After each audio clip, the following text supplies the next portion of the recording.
Reading 10 in CFA Level 3 curriculum is Capital Market Expectations, Part 1. This reading discusses framework and macro considerations. So before we start with the reading, I will give you an overview or a summary of what reading is about, and then we will go on discussing these segments, which are framework, challenges, and economic and market analysis. Conventionally, what has been happening is that analysts used to forecast future based on past trends. So this has been a conventional practice to run regressions on the historic data or past data, and then extrapolate those trends which are found in the past to forecast future. A key assumption or a key underlying assumption or a key problem with this method is that here we are assuming that future will be a reflection of past, so future will be same as past, while in reality future can be different from past. Consumer trends can change, economic trends can change, economic regimes can change, business cycles can change, and so future might not be a true reflective of past. And so the only just looking at the past trends or looking at or running the regressions on past and extrapolating it to forecast future is not the right approach or is not the perfect approach. So using past trends or regressions to forecast future can be used as a reference point, but in addition to that, a good analyst need to understand the capital market expectations, that how will economies move, how will trends change, and what is the future of the economies, or what is the future of markets or industries. And so setting up capital market expectations is very important. These capital market expectations or the expectations about future or the changes in trends and economies will set the foundation of forecasting, and the accuracy of these expectations leads to the accuracy of forecast, or translate into accuracy of forecast and leads to good investment decisions.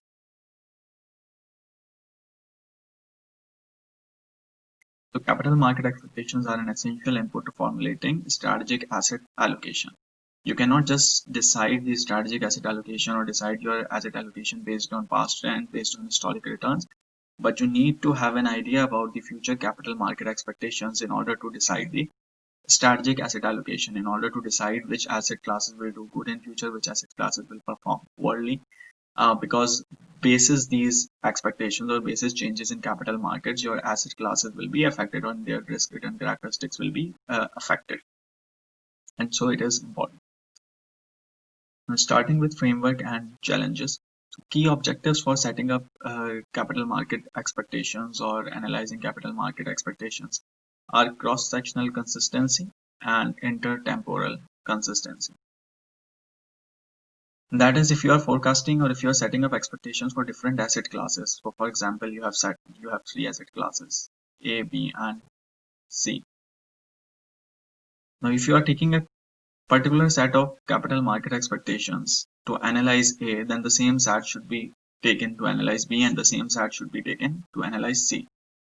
There is a relationship between or within asset classes, and so the underlying assumptions to forecast one asset class should be the same as used for other asset class or multiple asset classes, so that that relationship holds within the asset classes. So you cannot forecast A with the assumption of a boom in future, and you cannot forecast B with the assumption of recession in future. The forecast needs to be consistent amongst or across asset classes. That is cross-sectional consistency. Then intertemporal consistency, that is consistency over various time horizons. So the time horizon needs to be consistent as well for your forecast. So if you are setting up a short-term forecast, the expectations can be different. If you are setting up a medium-term forecast, the expectations can be different. And if you are setting up a long-term forecast, then the expectations can be different. So your expectations should be aligned with or your analysis should be aligned with the time horizon that you are forecasting. So maybe in short term, economic contraction is expected, but maybe in long-term economy is expected to do well. So your expectations or your analysis of capital market expectations should be aligned with the time horizon as well, which is intertemporal consistency. Moving on, framework for developing capital market expectations. How do you develop them? You first specify the set of expectations needed, that what do you actually need or what do you actually need to answer. Do you need to come up with inflation? Do you need to come up with GDP or what? Including the time horizons to which they apply. What is the time horizon for your analysis, for your investment, or whatever you are analyzing? Then you research the historic record. So now you know that what you need, the output that you need. Now you search for historical record, that what has happened in the past, how has these variables moved. Then you specify the methods or models to be used and their information requirements. So for example, maybe you come up with a regression model that this should be used for analysis of past data. Then it will require certain inputs. Maybe it requires variable X, it requires variable Y, it requires variable Z. So you need to find out which model should you select, and then the information requirement of that model. Then determine the best sources for information. Now you need to find out where the source for those information. So for example, if you need inflation, which is an input to our model, then where do you find out this inflation figure from? Should it be from IMF? Should inflation forecast be from IMF? Should it be from any other source? What should be the source of this particular information? Interpret the current investment environment, that what is the current investment environment, and use the selected data and methods, applying experience and judgment. So maybe future is not the same as current environment, so you need to apply your judgment and experience in order to forecast future or set the expectations for future basis current environment. Provide the set of expectations needed and document conclusions, and that is just writing down the conclusions which you have arrived at. Monitor actual outcomes and compare them with expectation. And if you think that your model is forecasting accurately, then continue with it. And if you think that the model is not producing accurate forecast, or this methodology is not producing accurate forecast, then you may need to change it. So continuously provide feedback to improve the expectation setting process. So if I have to summarize all of this, then what is actually happening is that you have first decided what to use and what model to use and how to forecast. Then you have found out what are the inputs or what is the information required for it. Then you went on to deciding the sources of that information. And basis that you analyze the past, then you analyze the current environment. Then once you have analyzed the current and past trends, then you add your judgment about the future to it, and you add your expectations. And basis these judgment and expectations and the current environment and the historical relationships, you forecast future or set the future expectations. And once you have done that, then you continue to compare future expectations with the actuals. And if you think there is a mismatch, then you will revise either this information, these sources, or your models, or whatever you think is erroneous. So this is how the whole framework works. Good forecasts are generally unbiased, objective, and well researched. Efficient means in the sense of minimizing the size of forecast errors. Those forecasts which do not have errors or where the size of errors is very small are called efficient. Those which are objective and well researched are known as unbiased. And internally consistent, which we just discussed, that they need to be cross-sectionally and intertemporally consistent. So for example, if your forecast is that inflation will be lower, or if you are forecasting prices in future to go down, and at the same time you are forecasting that commodity markets will do good, then there is a mismatch. So you need to either explain this mismatch, have a reason for it, or you need to make it consistent. Moving on to the example. So in this example, there are two investment strategists, John Pearson and Michael Wu. Pearson works for a bank trust department that runs US balanced separately managed account. For high net worth individuals, these accounts mandates restrictive investments to US equities, US bonds, and US money market. So basically, Pearson manages a fund which is focused on US equity, or which has investments restricted to US equities, US bonds, and US money market. That is, Pearson's investments are restricted to US. The investment objective is long term, so US securities plus long term. Capital growth and income. In contrast, Wu works for large Hong Kong SAR based internationally focused asset manager that uses following types of assets. So Wu invests into Asian, Eurozone, US, Canadian, Eastern European and New Zealand securities. So that means Wu is actually investing in multiple economies and not just limited to US, unlike Pearson. Wu's firm runs SMAs with generally long-term horizon, again long-term, just like Pearson, and global tactical asset allocation. So tactical asset allocation, you also already know what it is about. It is short-term deviation from long-term strategic asset allocation. So to capitalize on short-term trends, which means that in order to perform, if it is using tactical asset allocation, it means that it needs to keep an eye on near-term or short-term movements as well, so that it can deviate from long-term asset allocation in short term or in short run to capitalize on any opportunities coming in. Compare and contrast the information and knowledge requirements. So Pearson would generally need information related to only US securities and generally would need long-term trends, while Wu would need information related to multiple economies like Asian, Eurozone, US, Canada, East European, New Zealand, and venture capitals and all that.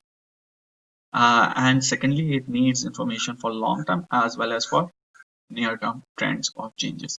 So this is how the requirements would differ. So basis the portfolio that a portfolio manager is managing, you should be able to find out what information requirements would someone have. Like Pearson have information requirements for US assets and long-term trends, and Wu has it for multiple economies as well as long-term as well as near-term or short-term changes.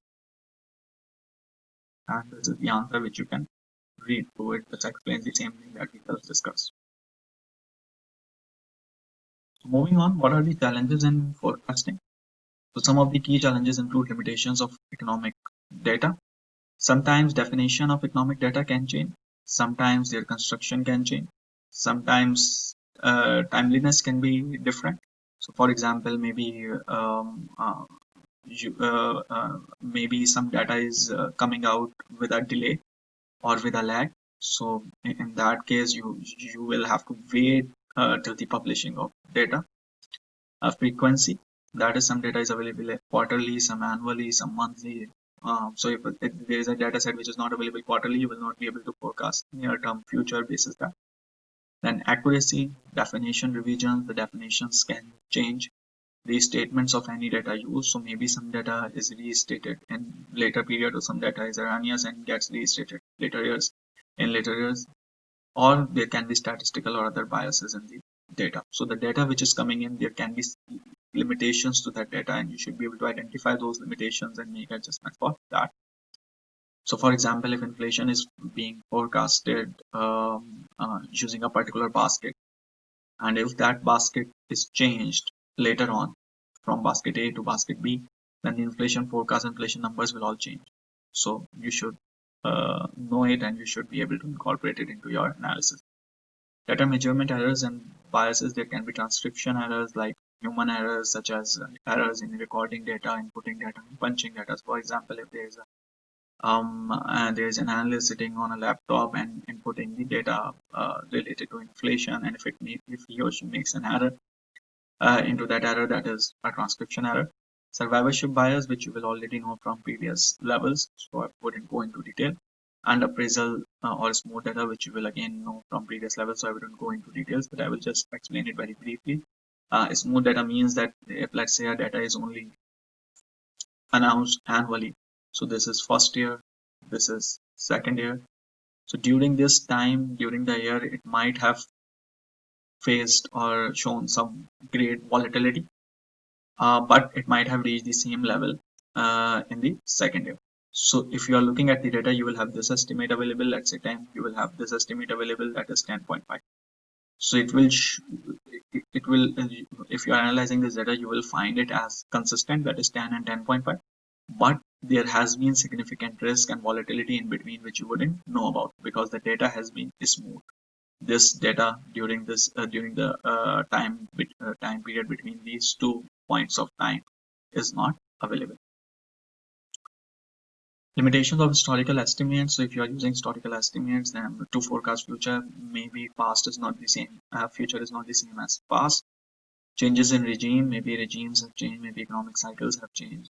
The statistical problem of non-stationarity. To decide if a whole long data series or partial data set should be used. So you will need to decide if you should use a long-term data, whole long-term data, or if you should use partial data. So maybe certain event happened in this long-term time horizon which you are looking at for the past. Let's say it is 20 years. Maybe certain thing happens which is not expected to happen in future. In that case, maybe you should remove that from your analysis in of trends or in forecasting future. So you need to decide if you need partial data or long-term data. Ex post risk can be biased measure of ex ante risk. So the risk of something which has happened, using that risk measure to forecast the risk of future might be a biased measure, because the risk of future can be different. It can be higher, it can be lower. Maybe something negative happened in past which does not happen in future, or maybe something positive happened in past which might not happen in future. So you need to evaluate whether asset prices reflect the possibility of a very negative event that did not materialize during the period, or a very positive event which did not materialize during the period. And this phenomena is known as peso problem. Other challenges include biases in analysis methods. So we have already discussed it multiple times in previous levels, so I wouldn't go into discussing it again. If you do not remember it, or if you want to recall it, just have a quick Google search and that should tell you. The failure to account for conditioning information. Unconditional forecasts which dilute information by averaging over environments can lead to mispresentation of prospective risk and return.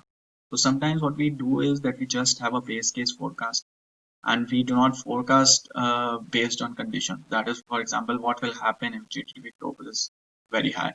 What will happen if GDP growth is very low?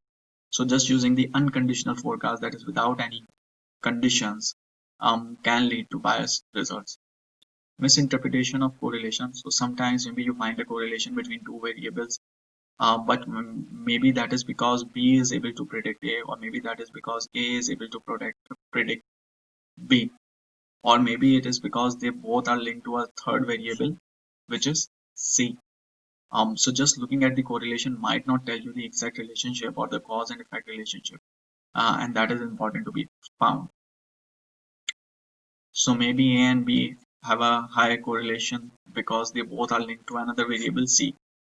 And just looking at the correlation between these two, you might arrive at a conclusion that A leads to B, or A causes B to move. While this is not the case, A causes C to move and then C causes B to move. So you need to understand that relationship as well. Then psychological biases, which we have already discussed in behavioral finance. Then model uncertainty. That is, maybe you did not select the right model. Maybe the model that you selected have errors with respect to parameter estimation, or maybe inputs that you are providing to the model are incorrect. So all that can lead to model uncertainty and bias your forecast. Moving on to next example. This example talks about an analyst who is forecasting the required return using CAPM. And as you know, CAPM is risk-free rate plus beta into market risk premium. A key measure of risk, included in this CAPM or in this model is beta, which tells you about the risk. And if you misestimate, or if you underestimate or overestimate this beta, then the overall required rate of return will be underestimated or overestimated. So what this analyst here doing here is that he has taken a beta in unconditional form, and used that beta to forecast the return.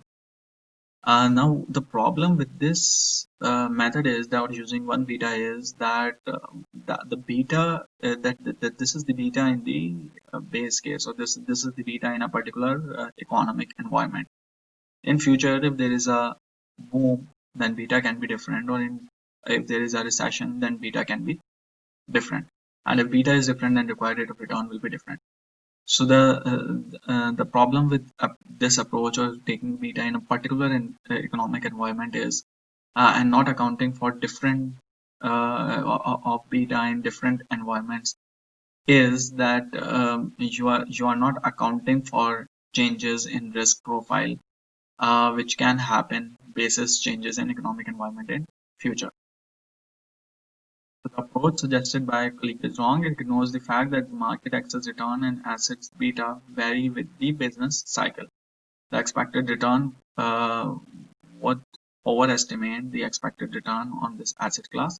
Such a return forecast would ignore the fact that beta differs for expansion and recession. So in recession, beta is 1.2, while in expansion, beta is 0.8. So if you just take the beta as 1, then the forecast, if you just take the beta as 1, then it would mean you are calculating it in the base case environment.